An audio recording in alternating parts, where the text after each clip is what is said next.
Olá pessoal, tudo bem? Professor Rupert, vamos para mais uma aula de um conteúdo teórico em educação física, abordando aí o sistema positivo para o terceiro ano do ensino médio com o IFA 3, beleza? Vamos abordar diálogos sobre o corpo, a ética nas práticas corporais. Iniciamos falando aqui um pouquinho de mudanças corporais, moda ou estilo de vida. Bem, conceito de beleza ao longo da história, então, aspectos que já foram vistos como belos, hoje podem não ser dependendo da cultura, tá? Cada vez mais pessoas buscam realizar transformações, sendo elas por meio de prática de exercício, alimentação ou procedimentos estéticos, como tatuagem, piercing, até cirurgias para redução de medidas, para buscar aí aquilo que elas têm como corpo ideal. Bom, o relativismo cultural, gente, ele é importante porque ele aborda que cada cultura possui seus próprios códigos e que tal compreensão é de suma importância para que se evite comparações de costumes, práticas e crenças. Nenhuma cultura é melhor que a outra. Então, podem ter culturas que preconizam um tipo de crença religiosa, um tipo de conduta social, que outra não. E isso não faz uma cultura melhor que a outra. E a gente observa aqui, dentro de tensões culturais, que culturas com diferentes tradições, tá? Seja elas religiosas e políticas, alguns países, se você apresenta um desses pontos diferente daquilo que eles preconizam como ideal para a sociedade, você pode ser visto como uma pessoa que está cometendo um ato criminoso, inclusive passivo de morte, tá? O que é muito triste. Então, eu costumo dizer que a individualidade de cada um, ela deve ser respeitada dentro de um contexto religioso, dentro de um contexto de tradição mesmo, mas que não devemos aí destratar ninguém ou até mesmo agredir de qualquer forma ninguém por conta de uma opção diferenciada de cunho individual. Dentro dos pontos que já foram vistos como belos ou como importantes aspectos individuais e hoje não são, temos aqui a obesidade, que já foi vista como sinônimo de poder e riqueza, pois considerava-se que as pessoas tinham mais acesso à comida. Cor pálida também era sinal de nobreza, porque significava que o indivíduo não executava trabalhos ao ar livre. Hoje é o contrário, né? Hoje, se você está queimadão, bronzeadão, o pessoal, fulano, uma vida boa, né? Vive na praia. Então, olha como é que muda com o passar do tempo. Mulheres mais robustas, mulheres mais gordinhas, tá? Eram consideradas mais bonitas, pois estavam associadas à fertilidade. E ter cabelo loiro também já foi associado à fertilidade e, posteriormente, considerado vulgar. Vamos falar agora de alguns períodos que apresentavam algumas características importantes, tá? Então, na Grécia Antiga, corpos nus representavam saúde. Era a prova da criatividade dos deuses, visto como elemento de glorificação, admiração e instrumento de combate, pois a necessidade de luta, de transpor obstáculos e de conquistar território era frequente. O ideal de corpo forte e sereno deveria ser conquistado a partir de muitos exercícios e meditação.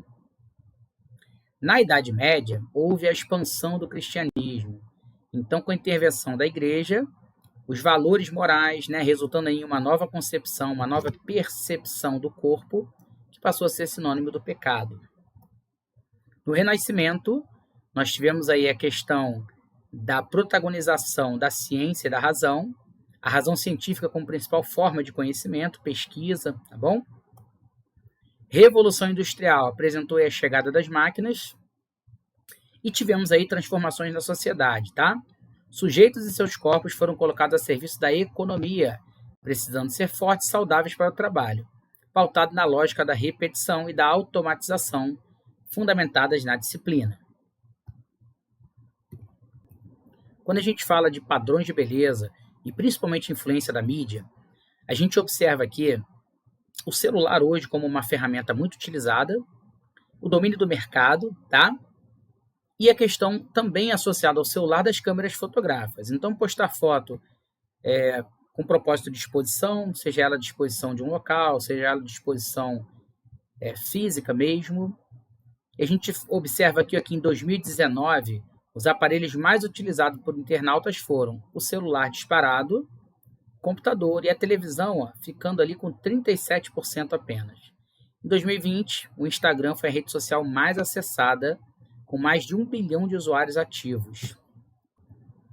O perigo, gente, é quando esse mundo das telas, esse padrão que é passado, né, ele influencia diretamente na sua concepção de beleza. Então, a gente observa aqui que a busca da estética perfeita nas redes sociais, né, fez com que pessoas, inclusive, buscassem cirurgias plásticas para ficar parecido com alguns filtros, tá bom? Essa capa aqui da revista Quem, na época, também deu muito o que falar por conta da atriz em questão estar sem umbigo. Bom, a Suzana Vieira, na época aqui, ó, sem umbigo, a atriz é acusada de usar Photoshop em foto. Então, hoje, muitos artistas acabam usando para uma correção ou outra, seja de uma coloração de pele, seja de uma ruga, tá bom? Isso é perigoso. Eu acho que a gente tem que sim buscar beleza, saúde, boa alimentação, atividade física, mas eu acho que a questão do bem-estar e da saúde deve estar em primeiro lugar, tá bom? Gente, uma reflexão moral. Vamos lá, você é um corretor de imóveis, você está vendendo uma casa, você sabe que ela não está em excelente condição de venda, né? O que você faz? Você incentiva mesmo assim a venda, incentiva que essas pessoas comprem a casa, ou você apresenta todas as condições com risco de não vendê-la, né? Eu acho que isso é uma questão moral, uma questão muito individualista. Eu até comento que eu não serviria para trabalhar com venda, porque eu jamais esconderia ou omitiria qualquer informação, seja na venda de um carro, de uma casa. Eu me coloco sempre no lugar do cliente, eu sei que eu sou cliente em outros ambientes. E você, o que você faria? O corpo, a história e as práticas da cultura corporal em movimento. Bem, então a gente observa aqui, ó, práticas corporais sendo designadas, né, como instrumentos eficientes para a promoção da qualidade de vida. E temos que diferenciar, gente, exercício físico de atividade física. Exercício físico é aquele que eu tenho por objetivo melhorar uma capacidade física, tá? Como, por exemplo, correr numa esteira na academia, praticar musculação, praticar uma luta para melhorar uma habilidade específica. A atividade física há gasto calórico, porém não há objetivo de melhoria de capacidade física. Então, quando você corre para pegar um ônibus, quando você caminha da sua casa para o trabalho, quando você sobe 6 andares de escada para você acessar, por exemplo, um andar específico, você não está fazendo aquilo ali como treino, tá? Você está fazendo como uma atividade habitual que, sim, vai haver gasto calórico, mas não tem objetivo do mesmo, bom? Bem, a gente observa também, gente, que na educação física algumas tendências nortearam alguns períodos, e a gente vai conhecer um pouquinho mais delas agora. A gente tem a higienista, onde médicos passam a incentivar o sujeito a ter uma vida mais saudável. Considerava-se importante exercício físico na formação de uma sociedade sadia e forte, tá? Na educação física tinha aspecto excludente. A tendência militarista, com o objetivo aí de preparar o corpo para a guerra, né? Desenvolvimento harmônico do corpo, fortes características de exclusão, e os exercícios e práticas eram indicados para os mais fortes. Também era um ambiente bem excludente. Pedagogicista, tá? Então valorizava o ensino e a prática de exercícios na escola, entendia-se como algo importante para a sociedade. Esportes tradicionais ganham espaço, rompendo a ideia de que a função da educação física e do exercício seria apenas para promover saúde. A competitiva, então passou-se aqui a valorizar a competição desportiva. A população desviava a atenção dos abusos do governo e voltava os olhares para o esporte e para a valorização de atletas e heróis nacionais. Se olharmos o alto desempenho, temos também aí um aspecto excludente. E a popular, que é a mais atual, gente, tá?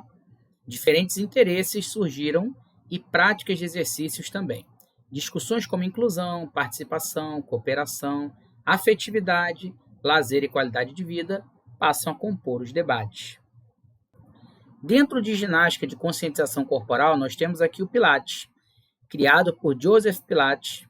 É uma modalidade que trata-se de um conjunto de exercícios que favorece a conexão entre corpo e mente. Pode ser realizada aí por qualquer pessoa, tá? No Brasil, começou na década de 2000 e ela sofreu algumas modificações. Existe atualmente a modalidade clássica do Pilates e o Pilates contemporâneo, que contempla o uso de bolas, elástico e discos de equilíbrio. O HIIT, gente, que é um treino intervalado de alta intensidade, ele não é uma modalidade esportiva, ele é um estilo de treinamento, tá? Então, não se trata de uma modalidade, sim do tipo de treino, que busca acelerar o metabolismo, produzindo queima de gordura, além da melhora do condicionamento físico. E o yoga, que é uma prática que tem como objetivo trabalhar corpo e mente, com exercícios que favoreçam o controle do estresse, ansiedade, diminuição das dores corporais, além de melhorar o equilíbrio e promover a sensação de bem-estar. Quando abordamos aqui, o desejo pelo padrão do corpo perfeito, ultrapassando o limite daquilo que é visto como saudável, nós temos aqui o exemplo do fisiculturismo, que objetiva trabalhar principalmente força, proporção, tamanho, definição e estética dos músculos. Muitas das vezes, esse atleta ultrapassa a noção de cuidado com o corpo em busca de finalidades estritamente estéticas e ou competitivas, tá? Muitas das vezes, seus adeptos são submetidos a treinamentos intensos, severas restrições alimentares, que impactam tanto nas questões biológicas do corpo quanto no psicológico e na sociabilidade. Gente, existem relatos até de atletas, tá? Dizendo, por exemplo, sobre a reposição hormonal, que se você não é atleta de alto desempenho, você não tem a necessidade, não tem objetivo de competição, não o faça sem a devida necessidade. O grande cuidado é que a musculação ela é importante, mas isso já é comprovado, os benefícios da musculação para a longevidade com qualidade do indivíduo. Temos que entender que o alto desempenho ele está num patamar diferente de qualidade de vida, porque o atleta ele leva o corpo a um estresse muito grande, buscando altos níveis de êxito naquela modalidade e muitas das vezes esse estresse constante, esse alto padrão de treinamentos e exigência física, ele gera danos ao atleta a longo prazo, tá? Então é isso que o texto contextualiza para a gente. Não é que você não vá fazer a prática de uma atividade intensa, mas você deve corresponder-se ao tipo de treino que você está fazendo para o seu objetivo. Bem, então na busca do corpo ideal, encontra-se o mercado dos anabolizantes, substâncias sintetizadas relacionadas aos hormônios masculinos. Possui uso clínico para reposição de testosterona em casos de baixo nível, então em alguns casos é indicado por médicos, tá? Aumenta a força muscular, fato que levou sua fama entre os praticantes de musculação. Nós temos, gente, uma doença chamada vigorexia, na qual a pessoa nunca se sente forte e musculosa o suficiente, causando a utilização de anabolizantes em excesso. Isso é ato assim de tomar um cuidado muito grande, né? De procurar ajuda, de procurar um auxílio psicológico, médico, um acompanhamento, porque isso pode levar, inclusive, a diversos danos à saúde e, em alguns casos, a óbito. A utilização de anabolizantes sem a prescrição e o acompanhamento médico pode resultar em várias doenças. Doenças, principalmente, gente, por conta das substâncias, né, supostamente podem ter sido alteradas, os frascos utilizados para armazenamento e não higienizados adequadamente. Em caso de seringas compartilhadas, tem aí o risco das DSTs, tá? E como consequência, a gente pode ter acne, calvície, sobrecarga no fígado, agressividade, parada cardíaca e estrias. Quando falamos em esporte, alto rendimento e substâncias que promovam melhora da qualidade desse atleta, falamos em doping também. Então, muitos atletas, na tentativa de melhorar sua performance, investem em tal prática. É um ato ilegal, tá? De substâncias ilegais, que possibilitam modificações físicas e até mesmo psicológicas, trazendo vantagens ao desempenho de um atleta. Então, em 1968, nos Jogos Olímpicos do México, a Comissão Médica do Comitê Olímpico Internacional desenvolveu testes para averiguar o doping, punindo com a exclusão qualquer atleta que testasse positivo. Então, a UADA, que é essa Agência Mundial Antidoping, foi criada em 1999. Ela divulga uma lista de substâncias e métodos proibidos para atletas. As punições vão desde uma advertência até a possibilidade do atleta ser banido do esporte, tá bom? Então, nós temos aqui, gente, esteroides, estimulantes, hormônios do crescimento, beta-bloqueadores para reduzir batimento cardíaco e conter tremores. Você imagina isso sendo utilizado, por exemplo, para atletas de modalidade de precisão. Isso aqui levaria muita vantagem, né? Analgésicos, diuréticos para reduzir a retenção de líquido e perda de peso rápido. Então, um atleta, por exemplo, de uma categoria de luta, ele quer descer, por exemplo, a categoria dele, ele toma um diurético, ele perde líquido muito rápido, ele consegue bater. Então, é proibido, tá bom? Bem, o teste é feito com a coleta da urina, pois é por ela que são eliminadas as substâncias tóxicas ao organismo. Os atletas são submetidos a esse exame sem aviso prévio. No momento da coleta, são avaliados o pH, volume da urina, depois transferida para 2 recipientes, prova e contraprova, e enviadas ao laboratório. Muitos atletas alegam que o uso das substâncias não foi proposital. Estavam presentes em medicamentos, né, pomadas, analgésicos. Outros assumem suas práticas e alegam que a pressão pelo resultado, dinheiro e ego foram mais importantes. Gente, eu costumo dizer que hoje em dia o atleta ele tem uma equipe multiprofissional, então ele tem médico, fisioterapeuta, em que ele pode se orientar daquilo que ele pode tomar ou não, tá? Nós temos o clássico caso do Lance Armstrong, que ficou famoso aí, ó, por ter vencido de 99 a 2005 o Tour de la France, prova de ciclismo de estrada por 7 vezes seguidas, tá? Recorde aí absoluto. Também foi conhecido por vencer um câncer de testículo e fundado uma fundação para a luta contra o câncer. Foi pego no antidoping, diversas acusações foram negadas por ele ao longo do tempo de acusação, e já aposentado em 2011, o seu amigo Tyler Hamilton confirmou as atividades de dopagem da equipe, inclusive de Lance. Em 2013, ele confessou em rede nacional e ele perdeu todos os títulos e foi banido do ciclismo competitivo. Gente, há quem defenda legalizar o uso do doping no esporte, favorecendo aí o acompanhamento do atleta a longo prazo. Eu pergunto para vocês o que vocês acham disso, tá? O fato do doping não garantir a vitória, podendo ser considerado apenas mais um método de evolução dos treinamentos do esporte, levou esse questionamento. Por outro lado, a legalização daria vantagem às equipes e atletas com maior poder aquisitivo. Grandes competições entre laboratórios aconteceriam, pela questão aí também de visibilidade da marca e poder aquisitivo, né, venda. E realmente, assim, na minha visão, eu acho que aquele atleta do interior lá do Brasil, do interior do Pará, que não tem uma condição muito boa, não tem dinheiro para estar fazendo um acompanhamento médico.